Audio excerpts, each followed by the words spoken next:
Hello everyone, welcome to Camp Point, and today our chapter is metals and non-metal, which is a chapter of class 10th and this is our first lecture. Class 9th में हमने पढ़ा था what are elements. हमने देखा था elements are the pure form of substance और हमारी periodic table में 118 elements थे.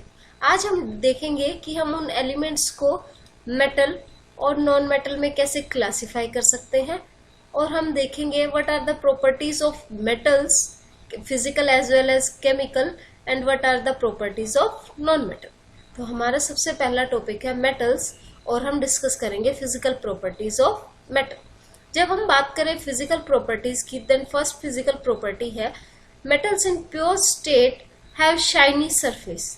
मेटल जब अपनी प्योर स्टेट में होते हैं तो उनका जो सरफेस है वो कैसा होता है, शाइनिंग होता है, चमकदार होता है. This property is called metallic lustre. इसी प्रॉपर्टी को मेटल के चमकदार होने को ही हम क्या कहते हैं, मेटेलिक लस्टर कहते हैं. जो सरफेस है वो बहुत ही चमकदार होता है. That property is known as metallic lustre. Second property is some metal can be beaten into the thin sheets. This property is called malleability. Malleability क्या होता है, मेटल को हम thin sheets में क्या कर सकते हैं, बीट कर सकते हैं, अलग अलग sheets में डिवाइड कर सकते हैं. This property is known as malleability. जो गोल्ड और सिल्वर है, these are the most malleable metal. हम इनको किस में डिवाइड कर सकते हैं, हम इनको sheets में ऐसे डिवाइड कर सकते हैं, इनकी sheets बना सकते हैं. Third property is the ability of metal to be drawn into thin wires is known as ductility. जब हम मेटल के पास एबिलिटी होती है कि हम मेटल को किस में कन्वर्ट कर सकते हैं, थिन वायर में कन्वर्ट कर सकते हैं. This property is known as ductility. And gold is the most ductile metal. जो सोना है, जो Au है, this is the most ductile metal. इसको हम सबसे इजिली थिन वायर में कन्वर्ट कर सकते हैं. The metal produces a sound on striking a hard surface are said to be sonorous. Sonorous क्या होते हैं, जो metals क्या करते हैं, metals have property named as sonorous. What is sonorous property? That metal produces a sound on striking a hard surface. That property is known as sonorous. Now next property is metals are good conductor of heat and high melting point. Metal जो है heat के good conductor होते हैं and also have high melting point. The best conductor of heat are silver and copper. जो best conductor है heat के वो क्या है, सिल्वर और copper. Now physical properties of non metal. If you talk about lustre, non metal do not have shiny surface. तो non metal जो है लस्टर को शो नहीं करते, मेटल्स क्या करते हैं, लस्टर को शो करते हैं. Non metals are generally soft. Non metal क्या होते हैं, जनरली बहुत ही सॉफ्ट होते हैं. Exist in solid and gaseous state. Non metal solid और गैसियस स्टेट में एग्जिस्ट करते हैं. Non metals are non malleable, non ductile and also poor conductor of heat and electricity. तो नॉन मेटल को ना तो हम शीट्स में डिवाइड कर सकते हैं, ना ही थिन वायर में डिवाइड कर सकते हैं और ना ही उसको थिन वायर में कन्वर्ट कर सकते हैं. और non metal are also poor conductor of heat and electricity. So ना तो वो गुड कंडक्टर होते हीट के और ना ही वो क्या करते, इलेक्ट्रिसिटी कंडक्ट करते हैं. अब देखिए, हम we can't group element according to their physical property alone. हम किसी भी एलिमेंट को सिर्फ और सिर्फ उसकी फिजिकल प्रॉपर्टी से ये नहीं बता सकते कि वो मेटल है या नॉन मेटल है. हम उसको सिर्फ फिजिकल प्रॉपर्टी से क्लासिफाई नहीं कर सकते. Why we do not classify element on the basis of their physical property? Because in every case there are exception. कुछ exception है metal के cases में और कुछ exception है non metal के cases में.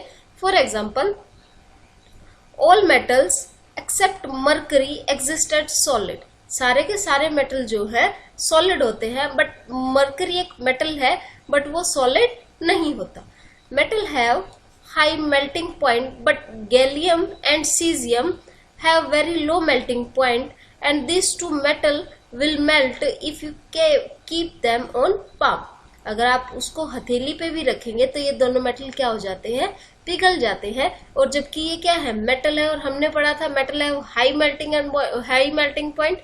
So this is the first exception in the cases of metal. Now iodine is a known metal but it is lustrous. iodine जो है नॉन मेटल है बट इसका सरफेस जो है वो कैसा होता है, शाइनी नेचर का होता है. So this is also exception. Now third exception is carbon is a non metal that can exist in different form and each form is called allotropes. Allotropes क्या होती है, एक मेटल एक से ज्यादा फिजिकल फॉर्म्स में अगर रह सकता है उस फॉर्म को ही क्या कहते हैं, हम एलोट्रोप कहते हैं. और एलोट्रोप शो करने की जो फिनोमिना होता है उसको हम क्या कहते हैं, एलोट्रोपी कहते हैं. The diamond is a allotrope of carbon. Diamond जो है कार्बन का एलोट्रोप है. कार्बन क्या है, नॉन मेटल है. इट इज हार्ड, जबकि हमने क्या पढ़ा था, नॉन मेटल तो कैसे होते हैं, soft. This is first exception. Now second देखिए, and high melting and boiling point. हमने तो पढ़ा था नॉन मेटल की क्या होती है, लो मेल्टिंग पॉइंट होता है, बट यहाँ क्या है, हाई मेल्टिंग बॉइलिंग पॉइंट है. तो ये एक्सेप्शन है. सेकंड देखिए, ग्रेफाइट एक फॉर्म है कार्बन की, एक एलोट्रोप है कार्बन का, and is good conductor of electricity. तो ग्रेफाइट तो एक नॉन मेटल है बट ये क्या है, गुड कंडक्टर ऑफ इलेक्ट्रिसिटी है. हमने तो पढ़ा था कि नॉन मेटल क्या होते हैं, बैड कंडक्टर ऑफ इलेक्ट्रिसिटी होते हैं. This is also a exception. Now fourth exception देखिए, alkali metals like lithium Li, sodium Na and potassium K are so soft that they can be cut with knife. ये जो metal है alkali metals वो इतने soft होते हैं कि हम उनको नाइफ से काट सकते हैं. They have low density and low melting point. This is also exception. हमने पढ़ा था जो मेटल होते हैं वो स्ट्रॉन्ग होते हैं और उनका जो मेल्टिंग पॉइंट होता है वो क्या होता है, हाई होता है. लेकिन एल्कली मेटल क्या है, बहुत ही सॉफ्ट होते हैं और उनकी लो डेंसिटी होती है एंड लो मेल्टिंग पॉइंट होता है. तो हम एलिमेंट्स को क्लासिफाई नहीं कर सकते मेटल और नॉन मेटल्स पे. किनके बेसिस पे, उनकी फिजिकल प्रॉपर्टी पे. हम उनको किस बेसिस पे अब क्लासिफाई करेंगे, on the basis of their chemical properties. अब हम रिएक्शन देखेंगे मेटल और नॉन मेटल की, कि क्या क्या रिएक्शन होती है, उनके बेसिस में हम एलिमेंट्स को क्लासिफाई करेंगे कि वो मेटल है या फिर नॉन मेटल है. Now chemical properties of metal. अब मेटल की केमिकल प्रॉपर्टी देखते हैं. First, reaction of metals with air. जब मेटल रिएक्ट करेगा एयर में रिएक्ट करने का मतलब क्या है, मेटल रिएक्शन किससे करेगा, ऑक्सीजन से. Almost all metal combined with oxygen to form metal oxide. Metal when reacted with oxygen gives us metal oxide. For example, Cu, copper, when reacted with oxygen it will give you 2CuO, copper oxide. Next is when aluminium reacted in air or reacted with oxygen it will gives us aluminium oxide. Al plus 3O2 gives us 2Al2O3. Metals oxide are generally basic in nature. Metals जब air में react करते हैं या oxygen से react करते हैं और जो ऑक्साइड की फॉर्मेशन करते हैं वो कैसी होती है, वो बेसिक नेचर की होती है. But some metal oxide like aluminium oxide और zinc oxide show both acidic as well as basic behaviour. कुछ ऑक्साइड ऐसी होंगी जो रिएक्ट करने के बाद, जो फॉर्म होने के बाद एसिड की तरह भी बिहेव करती हैं और बेस की तरह भी बिहेव करती है. मतलब क्या है कि वो मेटल ऑक्साइड रिएक्ट करती हैं एसिड के साथ भी और बेस के साथ भी, और किसको प्रोड्यूस करती हैं, as salt as a product produce करती हैं, और also water as a by product. These oxide are known as amphoteric oxide. What are amphoteric oxide? Oxide which react with both acid and bases and produces salt and water. These oxide are known as amphoteric oxide. वो oxide जो बनने के बाद acid से भी react करे, base से भी रिएक्ट करे, या हम यूं कह सकते हैं वो ऑक्साइड जो एसिड की तरह भी बिहेव करे और बेस की तरह भी बिहेव करे, depend on the condition.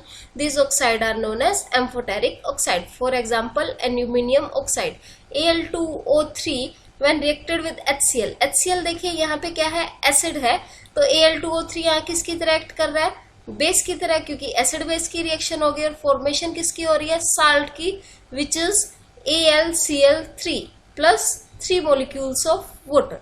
Next reaction में देखिए Al2O3 NaOH क्या है, एक बेस है, तो Al2O3 यहाँ किसकी तरह एक्ट करेगा, एक एसिड की तरह. When it react it will gives us 2 NaAlO2, sodium aluminate plus H2O. Sodium aluminate is a salt and Al2O3 क्या है, यहाँ पे एसिड की तरह बिहेव कर रहा है और NaOH किसकी तरह है, NaOH इज अ बेस। तो देखिए Al2O3 फर्स्ट रिएक्शन में बेस की तरह एक्ट कर रहा है और सेकंड रिएक्शन में किसकी तरह एक्ट कर रहा है, एसिड की तरह रिएक्ट कर रहा है। डिपेंड करता है कि रिएक्शन कैसा डिमांड करता है, एसिड चाहिए या बेस चाहिए। सो Al2O3 is a amphoteric oxide. Now reaction of metals with water. अब देखते हैं मेटल की रिएक्शन किसके साथ, वाटर के साथ। Most of metals are insoluble in water, but some of these dissolve in water to form alkalis. बहुत सारे मेटल्स ऐसे हैं जो वाटर में क्या है, इनसोल्यूबल है, बट कुछ मेटल ऐसे हैं जो डिसॉल्व हो जाते हैं और किसकी फॉर्मेशन कर लेते हैं, एल्कलीज। एल्कलीज मीन्स बेस की फॉर्मेशन कर लेते हैं, जिनका जो सॉल्यूशन होंगे उनका नेचर कैसा होगा, बेसिक नेचर होगा। मतलब वो किसको रिलीज करेंगे सॉल्यूशन में, OH नेगेटिव को रिलीज करेंगे। एसिड बेसिस के चैप्टर में मैंने आपको बताया था properties of basis, common properties basis की क्या थी, वो स्पीशीज जो किसको रिलीज कर दे, OH नेगेटिव को रिलीज कर दे, वो किसकी तरह एक्ट करेंगे, बेस की तरह एक्ट करेंगे। Sodium oxide and potassium oxide dissolve in water to produce alkali. Sodium oxide N2O when reacted with water it will gives us 2NaOH, sodium hydroxide. अब देखिए NaOH किस किस को ब्रेक, अगर ब्रेक करेंगे तो हमें क्या मिलेगा, Na positive and OH negative. OH negative gives us basic character. Okay, now K2O potassium oxide when reacted with water it gives us KOH. This also gives us OH negative which indicates the basic nature of KOH. तो alkali, जब भी metal, कुछ metal ऐसे हैं जो water के साथ react करेंगे और किसकी फॉर्मेशन कर देंगे, एल्कलीज की फॉर्मेशन कर देंगे, या यूं कहें एल्कली सॉल्यूशन की फॉर्मेशन कर देंगे। Now different metals show different reactivity towards oxygen. अलग अलग मेटल जो है ऑक्सीजन से जब रिएक्ट करते हैं तो अलग अलग रिएक्टिविटी शो करते हैं। जैसे कि अगर हम बात करें, हमने पढ़ा था कि मेटल जब ऑक्सीजन के साथ रिएक्ट करता है तो किसकी फॉर्मेशन कर लेता है, मेटल ऑक्साइड की फॉर्मेशन कर लेता है। अब यहाँ पे हम देख रहे हैं कि अलग अलग मेटल जो है ऑक्सीजन से अलग अलग रिएक्ट करता है। जैसे कि अगर हम बात करें पोटेशियम एंड सोडियम, जब ये एयर में रखे जाते हैं तो ये फायर को कैच कर लेते हैं। तो हम क्या करते हैं, इनको कभी भी एयर में नहीं रखते, हम इनको किस में रखते हैं, केरोसिन ऑयल में, so that they can't react with oxygen directly and don't catch fire. ये क्वेश्चन भी हमारे पास आ सकता है, why we kept sodium and potassium in kerosene oil, because if we put them in open they will catch fire, because when they react with oxygen they react so vigorously. Now second point, iron does not burn on heating but iron fillings burn vigorously when sprinkled in the flame of burner. Iron जो है वो क्या नहीं होता, burn नहीं होता heating होने पर, बट आयरन फिलिंग्स क्या होती है, आयरन की छोटी छोटी वायर्स होती है, जब आप उनको क्या करते हैं, बर्नर की फ्लेम पे डालते हैं तो वो क्या बहुत ही विग्रसली क्या करती हैं, बर्न करती हैं। ठीक है, silver and gold do not react with oxygen even at high temperature. जो सिल्वर है Au and Ag, Au is gold and Ag is silver, they do not react with oxygen even at high temperature। वो oxygen से high temperature पे भी react नहीं करते। So thank you, hope आपको आज का चैप्टर समझ आया, आज का लेक्चर समझ आया। अगर आपको लेक्चर समझ आया है तो इस चैनल को सब्सक्राइब करें और इस वीडियो को लाइक और शेयर जरूर करें। Thanks a lot, have a nice day.